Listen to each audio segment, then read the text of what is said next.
ಸ್ನೇಹಿತರೆ, ನಿನ್ನೆ ಬೆಂಗಳೂರಲ್ಲಿ ರಕ್ಷಾಬಂಧನ ಆಯಿತು.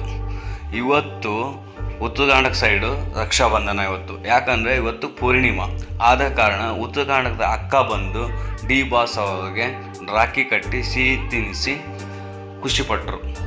ಮುಂದೆ ಆ ಚಿಕ್ಕ ಮಗುವಿಗೆ ಡಿ ಬಾಸ್ ಏನು ಕೇಳಿದ್ರು, ಆ ಚಿಕ್ಕ ಮಗು ಡಿ ಬಾಸ್ಗೆ ಏನು ಹೇಳ್ತು ಅನ್ನೋದು ಕೇಳಿಸ್ಕೊಂಡು ಬರೋಣ ಬನ್ನಿ.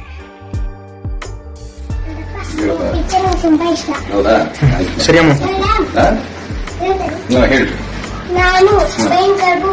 ನಾನು ಭಯಂಕರ ವೆಂಕಟೇಶ್ವರ ದಶಕಂಠರ